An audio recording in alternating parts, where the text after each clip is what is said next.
Sadaharu. Sadaharu, did he win? Oh, Sadaharu won the game against Sunny Zhang. Okay, so good game. Sadaharu is a Singaporean player, Xiang. He's currently ranked 6th Dan and very famous player in the Singapore Go scene. He's also one of our local favorites and one of the favorites in the Copium Cup as well. He's also evidently good friends with Mike, and I'm looking forward to their match, which should be coming soon, either next week or either tomorrow or next week. Now, the Thelovingsun was taking the black stone, and Sadaharu, Xiang, taking the white stone. So let's take a look at this one. Sunshine Invasion. So far so good. It's pretty standard for both players to play so. And then the white stones played like this. Now this is also a very standard opening game. Just for information, this is typically a probing move, but normally we don't play moves here. Sometimes we could also consider moves like this. Alright, we could also consider moves like this, or even a simple extension, 2-space extension to stabilize the right side as well. So these are some of the moves that we would consider in opening games like this. But Zhang Xiang's strategy was to probe for a response and then aim for something like this in future, or something like this in future. Okay, so actual game. Very nice. And then the Blackstones played a very solid connection towards this side. Normally, right, you would expect to see the Blackstones splitting the White Stones, because it is very evident to us that with this group already in place, these stones and this formation will make this very valuable to both the White Stones and the Black Stones. To the White Stones, it is a valuable place to develop a framework of territory somewhere around here, somewhere around here. It's pretty spacious and very efficient for the White Stones to play like so. So for the Black Stones, right, maybe he should be thinking about moves like this, or a little bit nearer to the White Stones, alright, as what we see over here. So actual game, the Black Stones played here, and the White Stones continued to pressure the Black Stones. Now, Zhang Xiang's style of play is passively aggressive. In Singapore, we tend to describe his style as so. He's very gentlemanly moves, but yet a lot of pressure onto your positions, especially if he sees some form of weakness.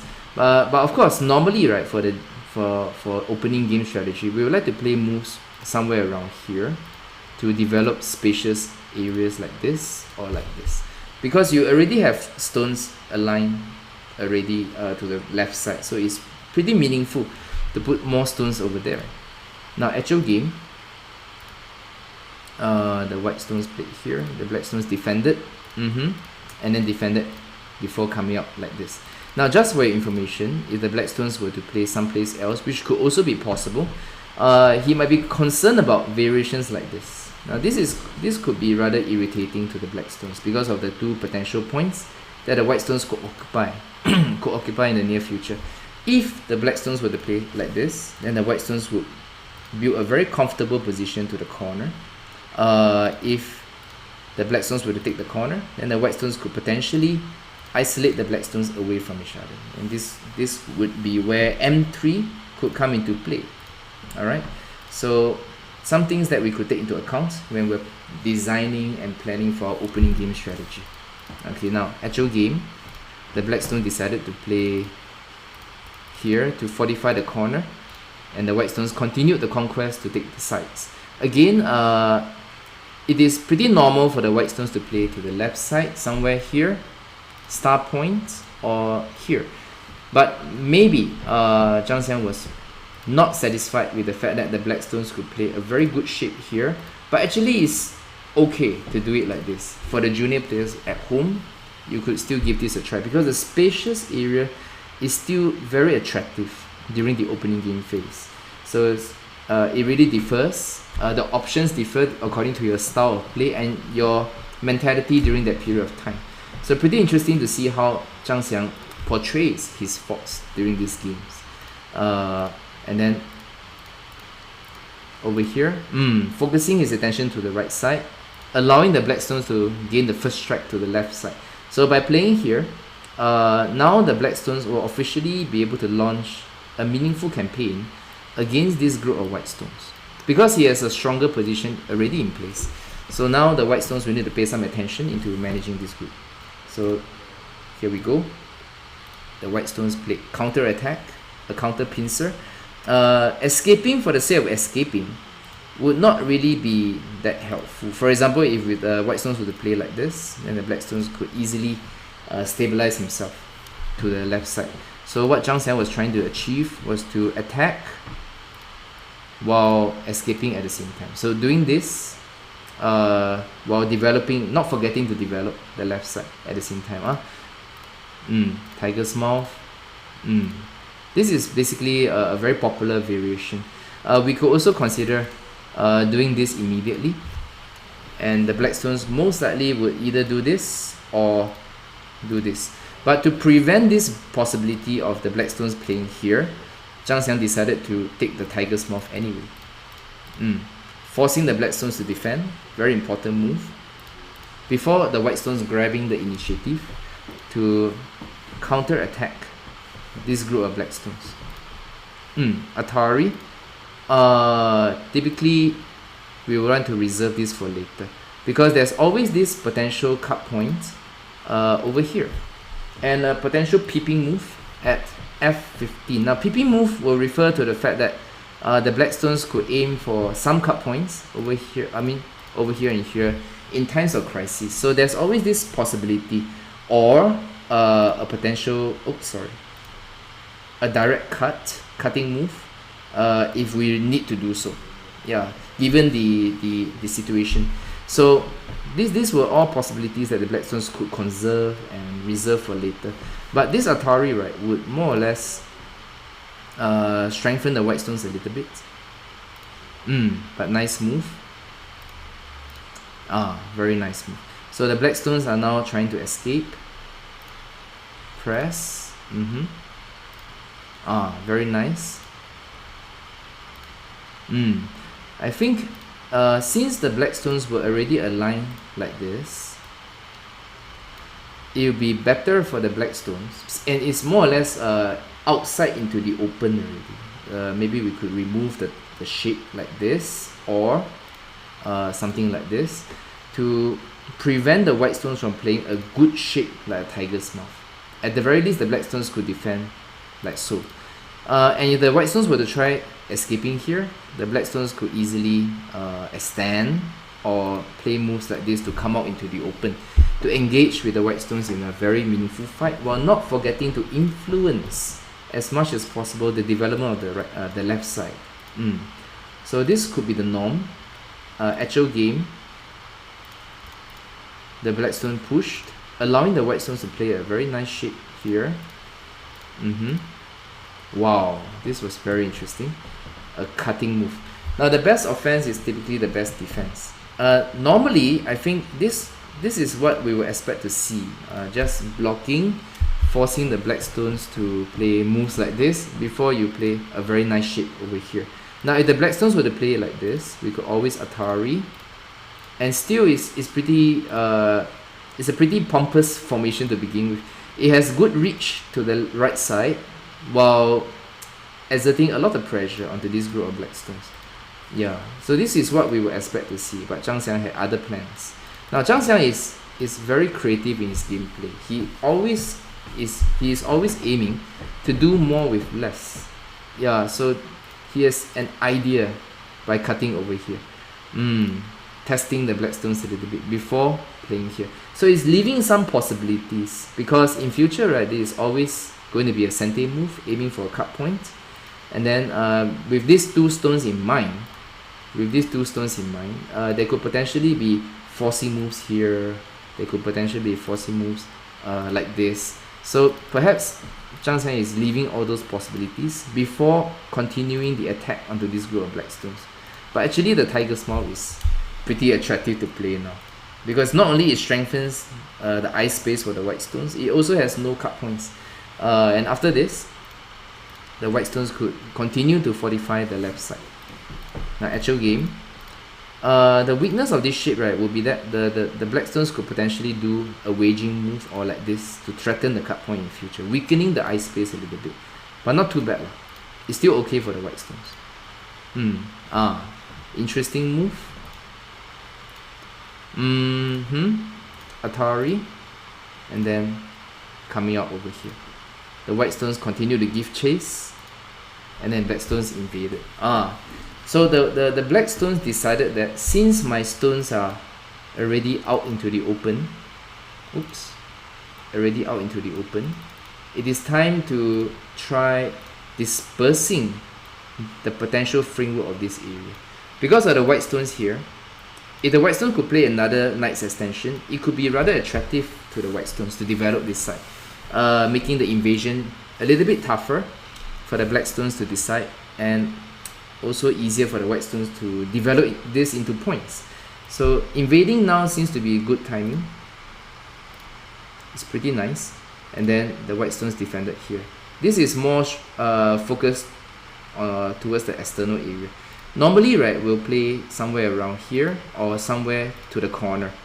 But then, right, this would be Sente, and potentially the black stones could weaken these stones somewhat and launch a counter attack against these stones. So Zhang Xiang wants to focus more on supporting the two stones, so he played somewhere here. Moves like this could also be possible to the extent. And then the black stones went in and the white stones came out. So this is in accordance to Zhang Xiang's strategy of strengthening these stones so that he could potentially launch a very aggressive campaign against this group of black stones. So I guess this is what he's still aiming to do. Now, next, the black stones went in and the white stones started activating the two white stones over here. Atari, bamboo connection. Oh my. Now this is interesting.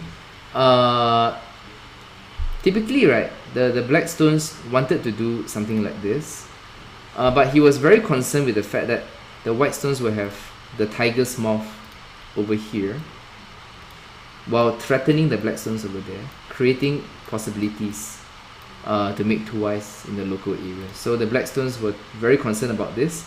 He had to play aggressively, but unfortunately, in the actual game, the white stones had an easier time linking his stones together.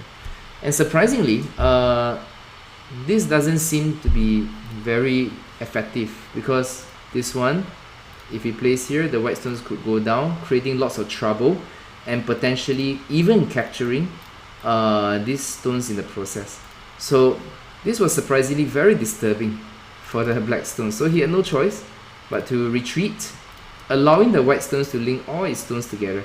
And once this was connected together as so, we would expect to see a terrible outcome for this group of black stones surrounded by lots of white stones globally.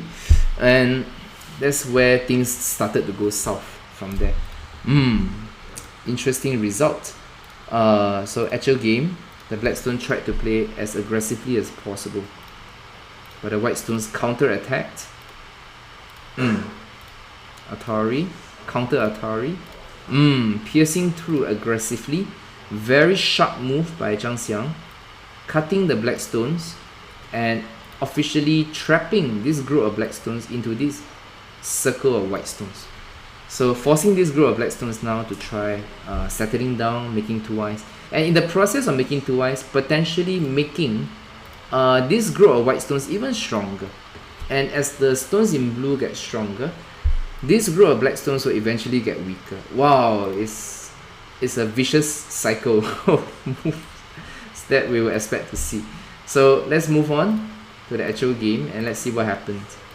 So the black stone tried to play as creatively as possible, trying his best not to implicate the groups over here. Push, push, and finally the white stones decided to attack the entire group of black stones. So at the end of it, the black stones tried to develop some kind of ice space over here, and then the white stones played someplace else. So again, the white stones, right, have currently managed to, through his attacking, strengthen his positions to the middle like this, strengthen his positions over here like so, confirm a huge area of territory to the right side, and potentially weakening, because this group is still technically one eye. There's only one eye. The other eye is not easily found here. He'll need to try escaping towards this direction, which would be utilized. This weakness will be better utilized by the white stones in future to develop this area. Okay, so this is what we will expect to see in the near future. So let's take a look at how things develop from there. Push, separating the black stones. Now the black stones will need to start escaping. Wow, very decisive move. Normally the black stones should be playing something like this to escape, because it's more like a Sente forcing move. There's going to be an Atari here.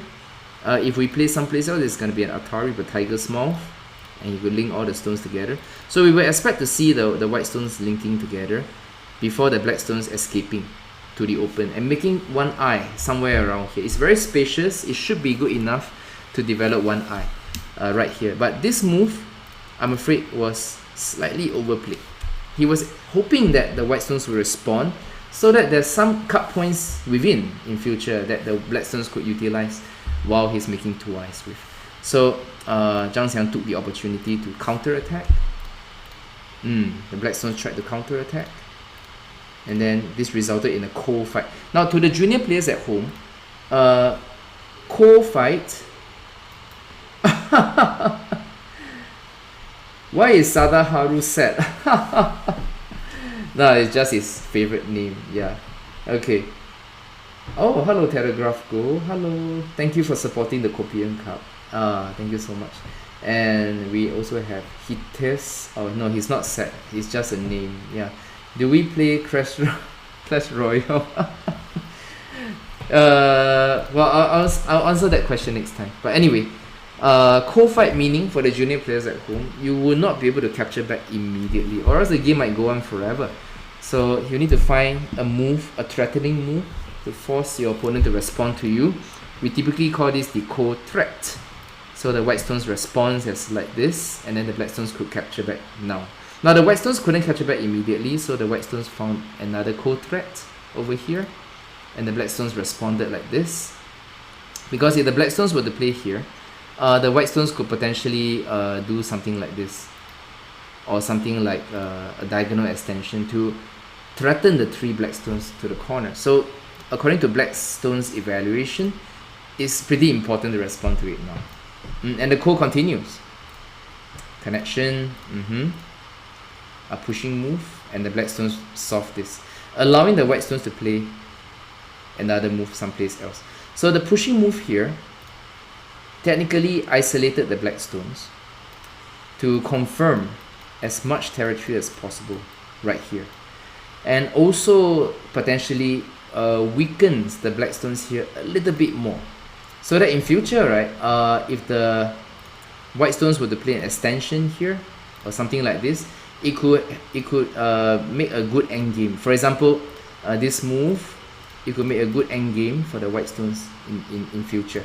So these were all potential profits that the white stones could capitalize after this call. So Sadaharu decided that by sacrificing the coal fight, he has sufficient points to win the game with. So ultimately, the end game was like this. And the black stones resigned the game. Very interesting game where you see both players trying very hard to resolve the fight over here. And I hope that by going through this game together with you guys, especially for all the younger players at home, we could learn a thing or two from these dumb players as to how we could play a proper game on the 19x19, how we could navigate the complex possibilities of all the fights going on and sometimes sacrificing a position to gain a better position someplace else. Alright, so how to play Wei Qi. I want to learn. For players in Singapore, if you are very curious to find out more about Go or to play Wei Qi, you could check out the website, Singapore Wei Qi Association, weiqi, weiqi.org.sg, and and find out more. Or you can just check out SG Wei Qi on Facebook, alright, or you can just visit our website to find out more about us and also some of the events that we do. Alright. Oh, Shane is my favorite player. Cute guy. Alright, Joe. Is that Jue Li? Are you the Singapore player Jue Li? Joe? Oh, okay. Alright. Thank you guys for your support for our first stream online. I'm afraid that's about all the time we have for you, for me today to talk to you, and I'm looking forward to our next live stream tomorrow, same time, 9 a.m. To 11 a.m. as we go through all the exciting games that's played on OGS in the Copium Cup. So have a good weekend ahead, and I'll see you tomorrow, 9 a.m. Singapore time, and have a good time. See you then. Bye bye everyone.